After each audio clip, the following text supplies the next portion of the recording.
Good morning. Thank you for joining with me. Good afternoon, good evening, whatever it may be.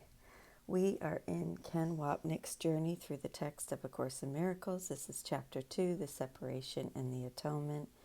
And we are reading about the world and the body, and this is about magic. Section 4.2.7.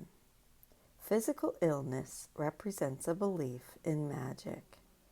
Magic, as we have seen, is an attempt to solve a problem where it does not exist.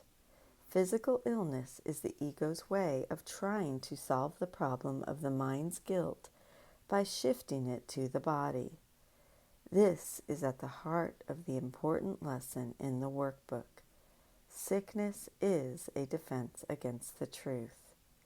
The ego's fear is that the mind will correct its mistaken choice for illusion by choosing truth, and sickness is the ego's magical way of solving the problem of the wrong mind.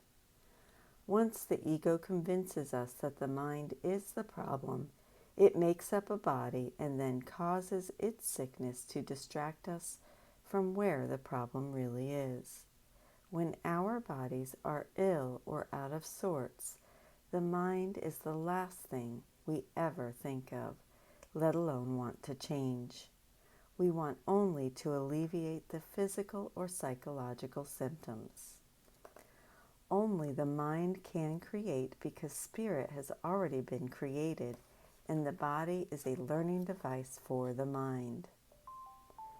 Jesus' use of the word create in this passage differs from its usage elsewhere in the Course, which more strictly confines the term to spirit.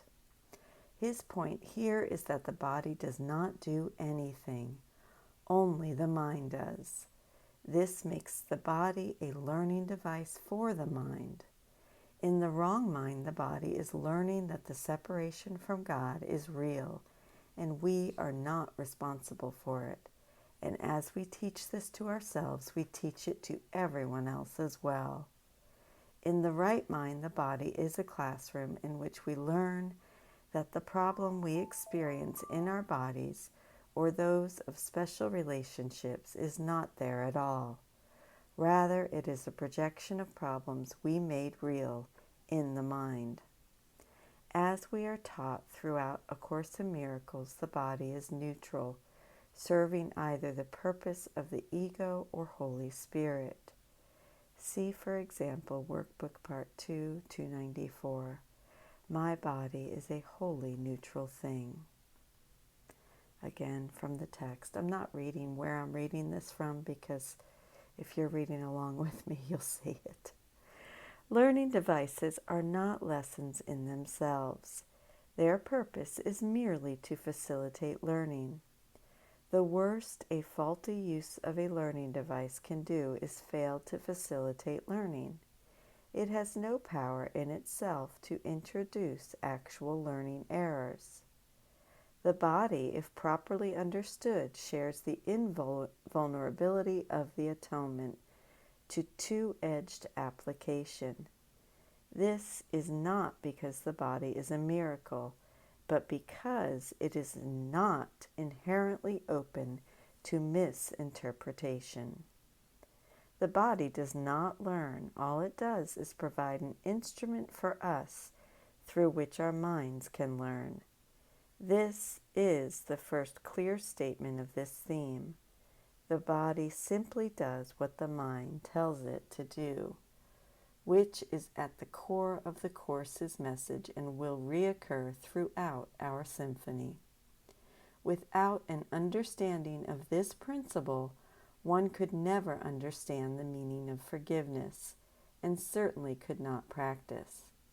Our upsets have nothing to do with the external, but only with the mind's decision for the ego. In the right mind service, the body is invulnerable because it is used as an instrument to awaken us to our true invulnerability as God's Son. The body is merely part of your experience in the physical world. Its abilities can be and frequently are over-evaluated. However, it is almost impossible to deny its existence in the world. Those who do so are engaging in a particularly unworthy form of denial. The term unworthy here implies only that it is not necessary to protect the mind by denying the unmindful. If one denies this unfortunate aspect of the mind's power, one is also denying the power itself. These are important lines, for they are aimed at preventing us from falling into the error of making the body into the problem.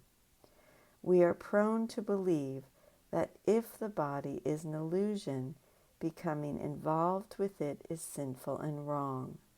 After all, we may conclude the body is what keeps us from the love of God. This can easily lead to ascetism, not to mention denial. Denying that the body has needs because we think the body is the problem. Inevitably, then, we would believe that if we could starve the body and protect it from various forms of sin, materialism, sex, food, indulgence, alcohol, or other forms of addiction, we will be healed. This is what Jesus means by saying it is not necessary to protect the mind by denying the unmindful, i.e., the body. He is not saying we should not practice discipline if we are addicted, because discipline can be a right-minded expression of shifting the problem from the addicted body to the mind addicted to guilt. Remember, purpose is everything. But he is saying we should not believe that behavioral restraint alone will solve the problem of the mind's faulty decision making.